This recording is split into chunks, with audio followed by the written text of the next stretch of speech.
Да, се враќаме во студиото, како што најавивме, тука е господја Јагода Насковска, која е супервизор во Центарот за поддршка на згрижувачки семејства на СОС Детско село Скопје. Насковска, добро дојдовте во студио 10. Благодарам, добро ве најдов.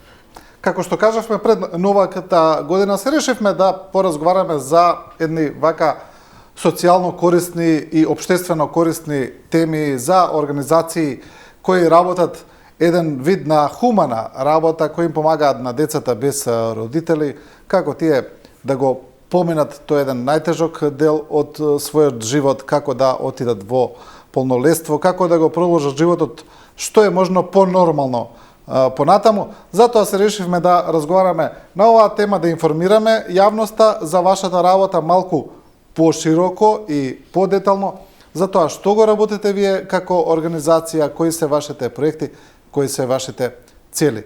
Па вака за почеток. СОС Детско село како организација, кога ќе кажеме, што представува тоа? Па вака има многу да се каже за СОС Детско село како организација. Еве ќе почнам со тоа дека организацијата постои повеќе од 20 години во нашава земја. Значи, почетоците ги бележиме некаде 2001-2002 година, кога е формирано и почнало да функционира првото СОС Детско село во Македонија, тоа е единствено. И тоа детско село е дел од меѓународната организација SOS Children Village International, во рамки на кое е и нашава организација овде во Македонија. Значи, на самите почетоци во СОС семејствата се сместуваат деца од цела држава и така почнува да функционира детското село. Во 2013 и 2014 година во рамки на глобалниот процес на деинституционализацијата и нашата организација поминува низ трансформација. Практично СОС семејствата се трансформираа во згрижувачки семејства и станаа дел од системот на социјална заштита. Се до денес нашава организација секако функционира, но сега веќе како еден развиен модерен систем на семејно заснована грижа.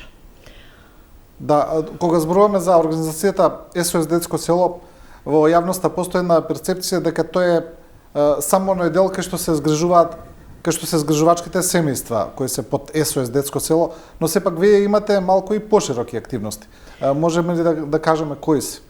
Да, секако нашата организација, значи во рамки на нашата организација функционираат поголем број на програми кои што се занимаваат со разни видови на активности, советување, превенција во биолошки семејства на кои што се под социјален ризик. Меѓутоа, сите тие програми се некако главно ориентирани кон социјалната дејност и представуваат поддршка на системот на социјална заштита.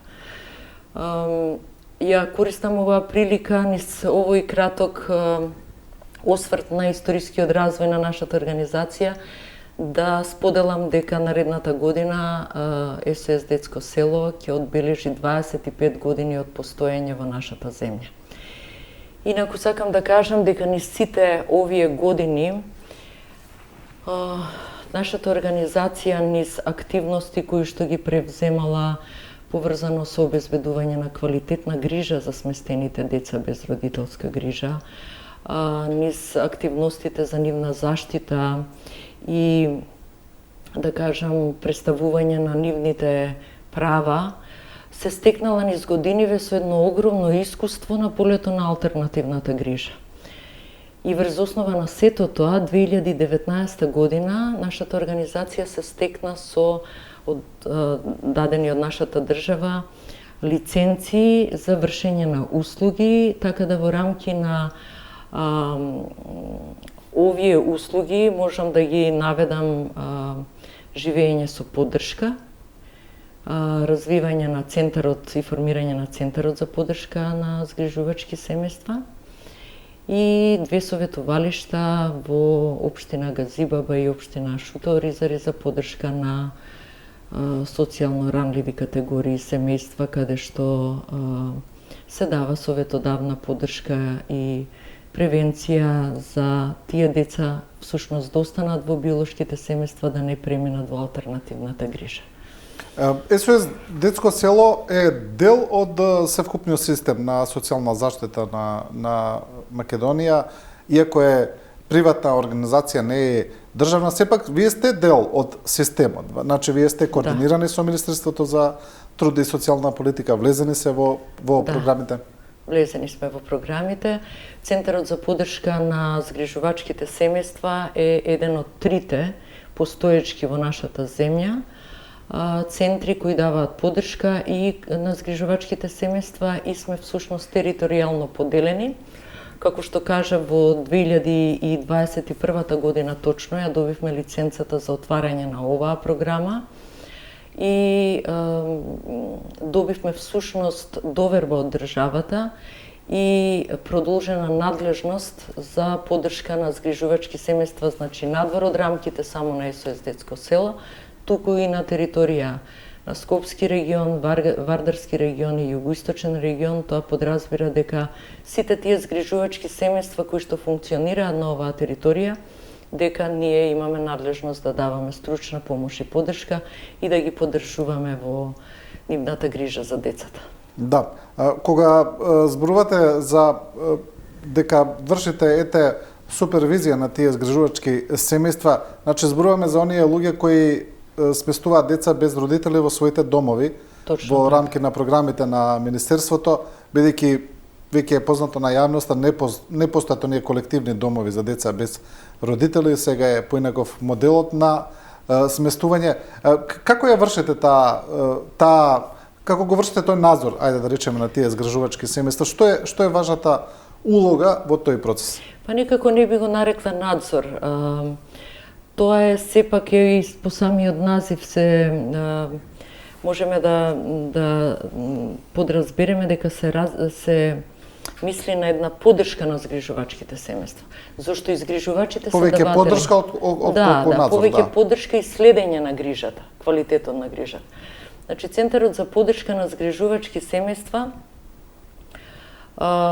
има неколку и функционира по согласно на законската регулатива и нашите правилници, стандарди и процедури за постапување, и тоа подразбира значи одредени активности и задачи кои што ги има центарот. Меѓу првите е активна промоција на згрижувањето како услуга, бидејќи згрижувањето, како што кажавте, отварање на домот за да се смести дете без родителска грижа, е една многу голема работа, многу хумана работа, благородна и овој тип на но предпоставувам и одговорност исто така. Одговорност огромна и навистина најсоодветен облик на грижа кој му е потребно на секое дете кое останало без родители од некакви објективни причини или родителска грижа. На овие лица секако им треба огромна поддршка и од системот, и ние преку системот всушност ги вршиме сите тие активности за да помогнеме и на самите згрижувачи и на сместените деца. Она што центарот во рамки на своите надлежности го има како клучно, како што кажав, е промоција, активна промоција на згрижувањето како услуга и регрутирање на нови згрижувачки семејства, затоа што се потребни во системот на социјална заштита и нашата обврска е да правиме промоција на згрижувањето на територијата која што е под наша надлежност, се со идеја да го зголемиме бројот на згрижувачки семејства и да всушност го зголемиме ресурсот за сместување на овие деца.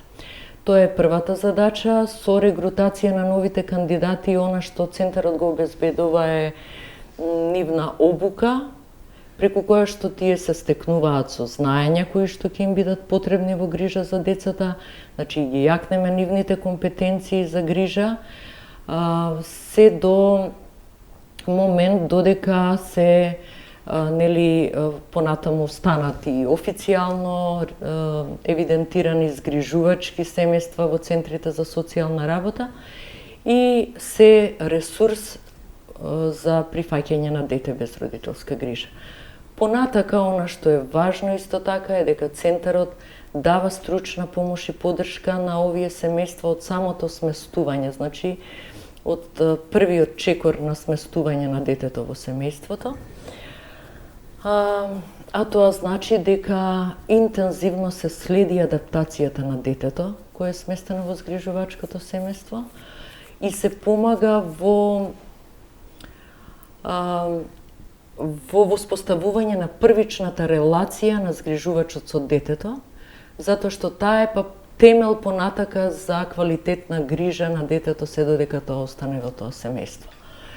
Значи, во рамките на нашата надлежност секако континуирано се следи и понатака грижата за детето, преку редовни увиди, разговори, поддршка, обезбедување на дефектолошка, на психолошка поддршка, советодавна работа и со згрижувачите и со децата, координираност со мрежа на поддршка, тука се секако центрите за социјална работа, каде се старателските органи на сместените деца, образовниот соработка со образовниот систем, со здравствениот систем, така да многу работа има тука која што е потребна за згрижувачите, но секако главната цел е за секое дете да се обезбеди безбедно да расте, стабилно да расте и да тоа дете има иднина.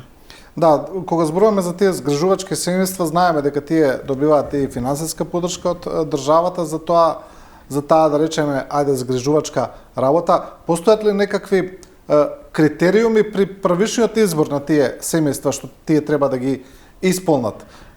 Значи, еве, уште да упростам, дали може секој да се јави и да биде згрижувачко семејство? Па да ви кажам, државата пропишува критериуми по кои што сите ние, нели, се ориентираме.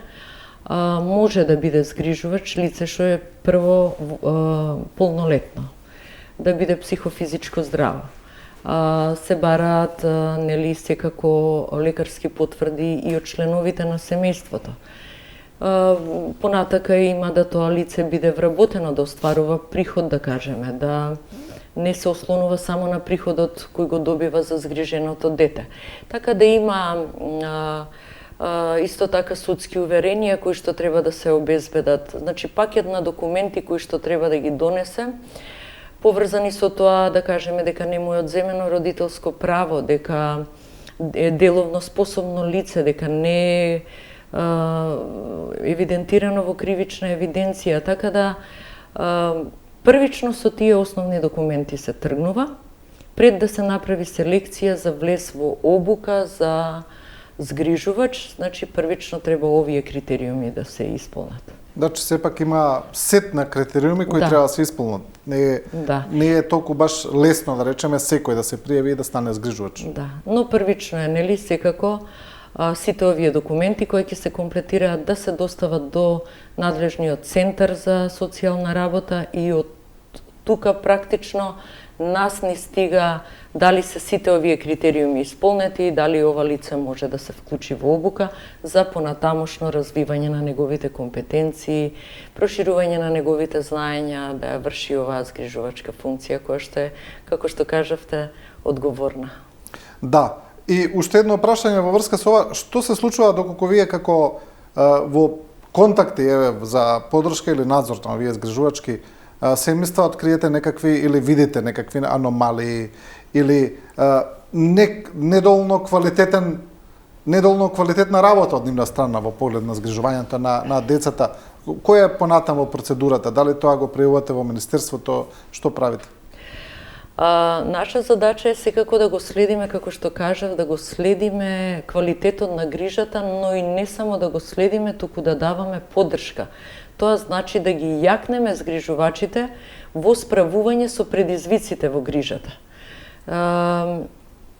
Секако тоа го правиме низ разговори, низ советодавна поддршка, стручна поддршка, вклучување на надворешни соработници кои што помагаат во делот да се зајакне згрижувачот и да може да се справи со она што во моментот се соочува, да кажеме. Идејата е да го надмине предизвикот со кој што се соочува, но секако иако морам да кажам дека ретко наидуваме на такви некои сериозни прекршувања, скоро и да нема, затоа што тоа се генерално луѓе кои што имаат голема љубов, топлина кон овие деца, емпатија и тоа било стартната мотивација за да се занимаваат со оваа работа, но доколку забележиме нешто така, наша должност е секако да пријавиме и до старателскиот орган, до органите на полицијата и така натака, значи вклучуваме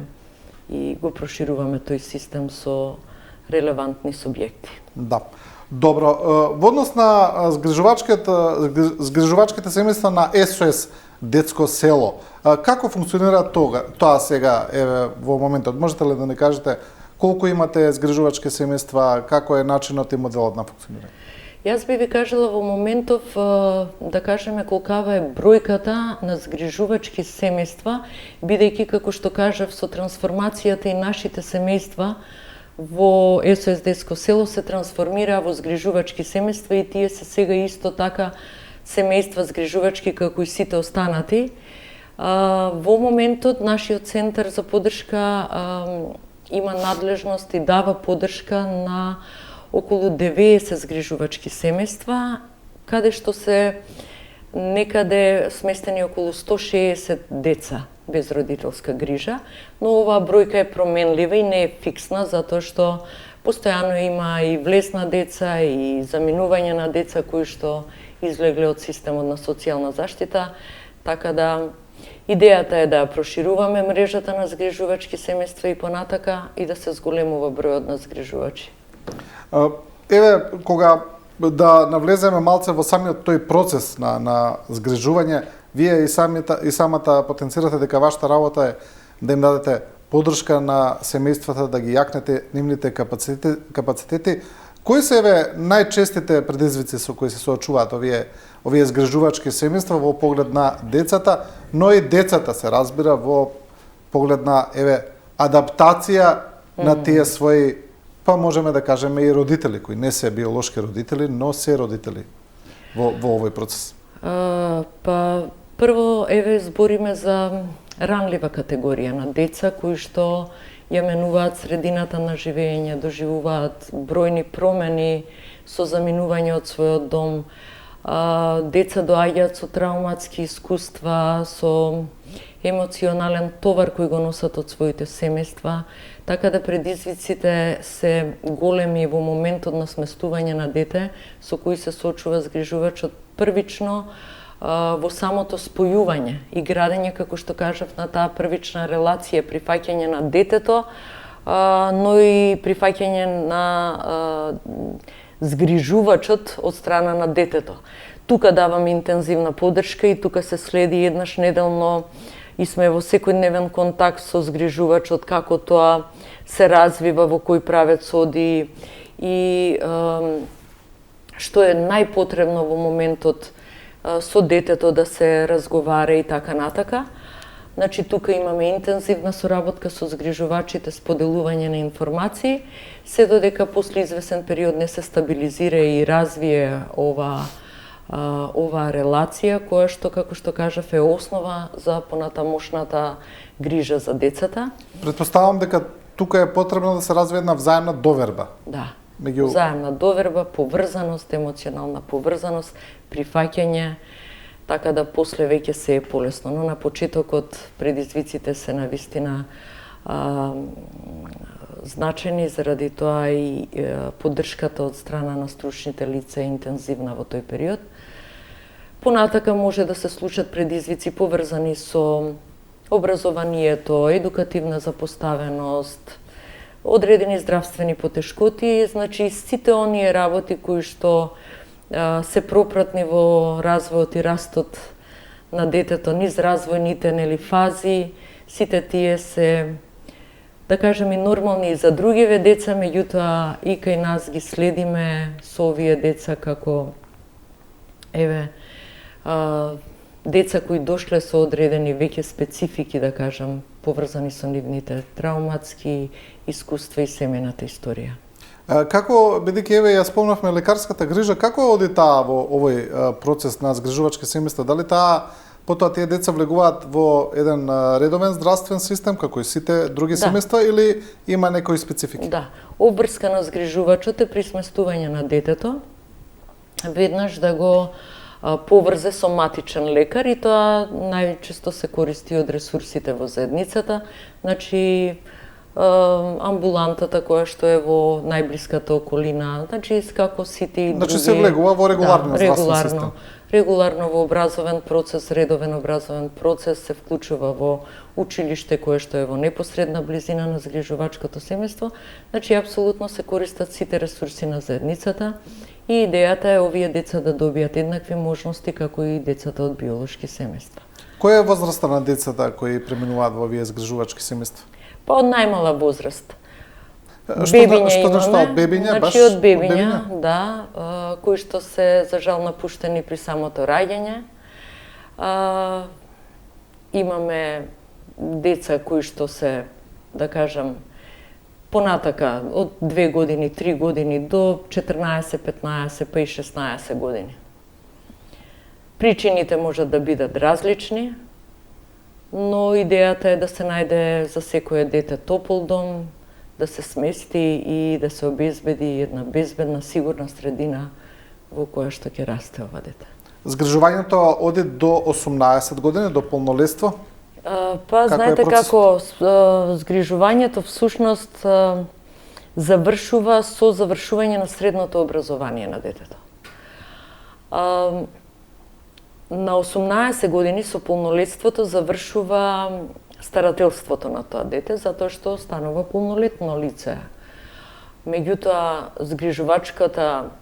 сместувањето во згрижувачкото семејство, значи згрижувањето завршува со завршување на средното образование, но до тогаш, значи секако за секое дете е разработен план за неговите потреби и се планира каде тоа дете ќе, согласно неговите потенцијали, желби, интереси, стручните лица во соработка со згрижувачот, со детето и така натака, планираат што понатака со тоа дете, дали сака да работи, дали сака да студира, во кој правец ќе се насочи.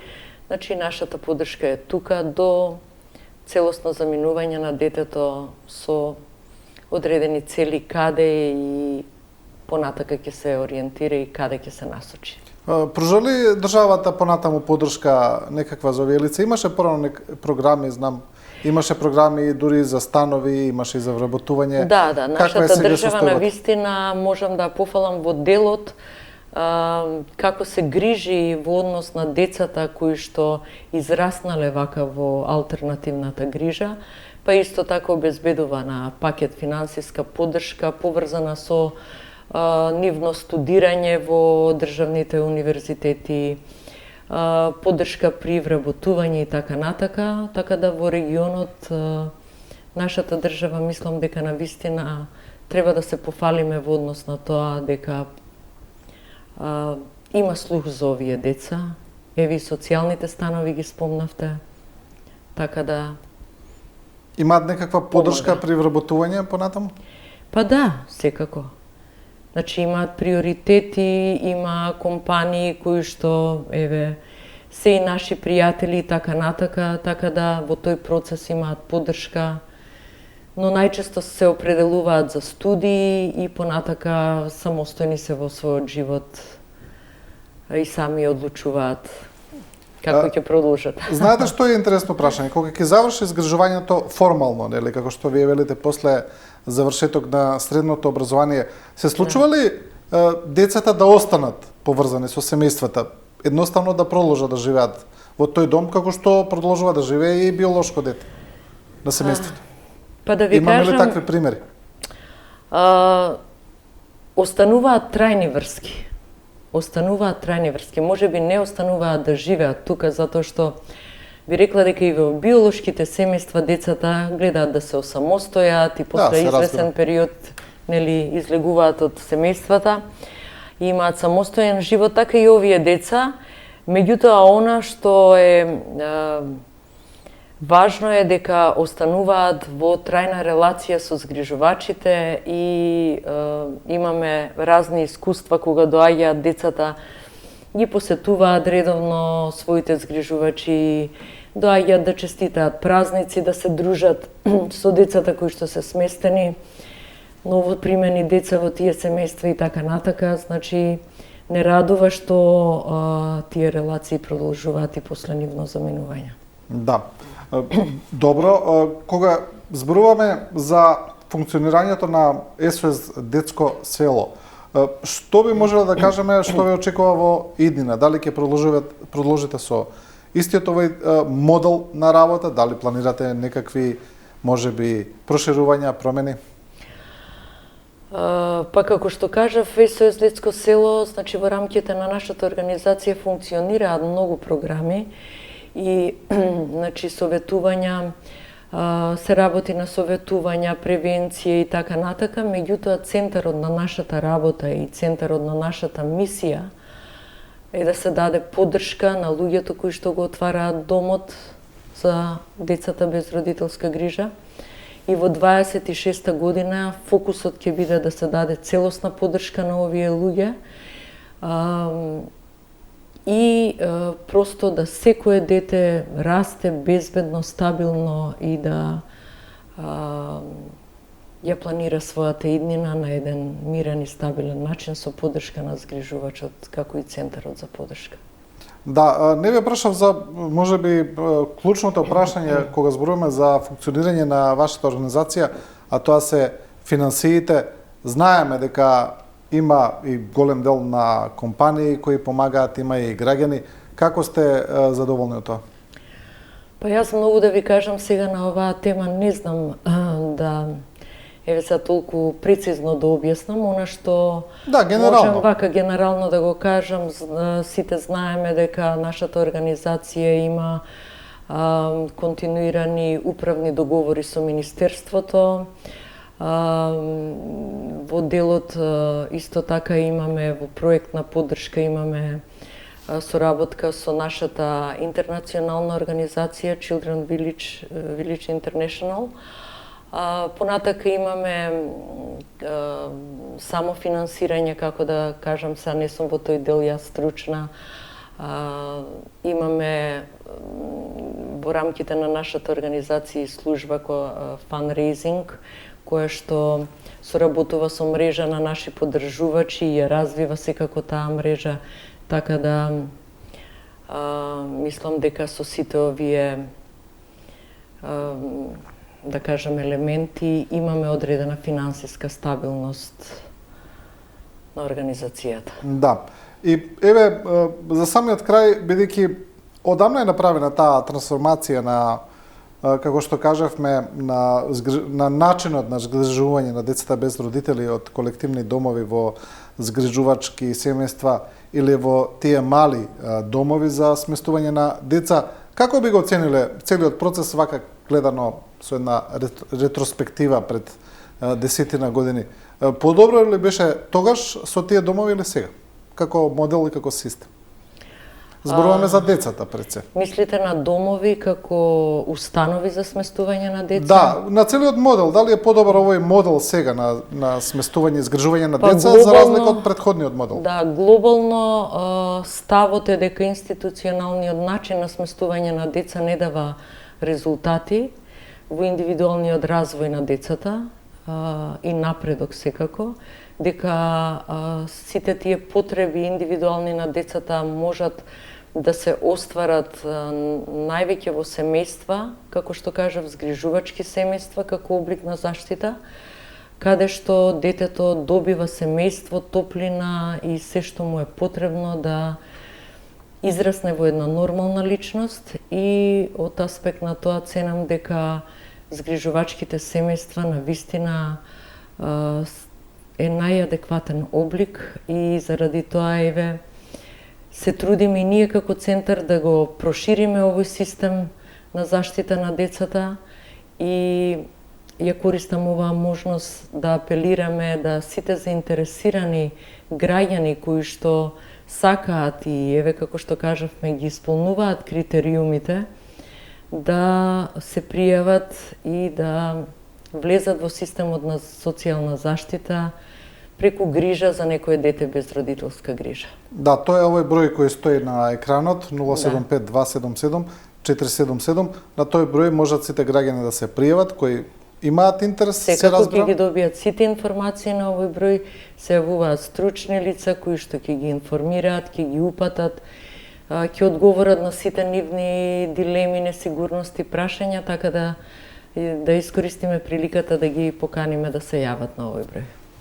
Да, се разбира, седе тоа во насока на хуманоста и во насока да им се помогне на овие деца. Насковска, ви благодарам за ова гостување. Ви му благодараме и на СОС Детско село за вашата работа. Ви посекуваме уште многу години успешна работа и се разбира среќни празници, но среќни празници и за децата кои се дел од овој процес. Ви благодарам многу, ви благодарам. Во изминатиот период децата се дружат со многу наши пријатели и гости кои не посетија минативе денови и низ многу игра и радост порача, значи искрени честитки до сите деца во светот и со желби да секое дете има топол дом и да расте во радост и во среќа, згрижено и безбедно. Се разбира. Ви благодарам уште еднаш и ова беше крај на првиот дел од емисијата. Почитувани, ви благодариме.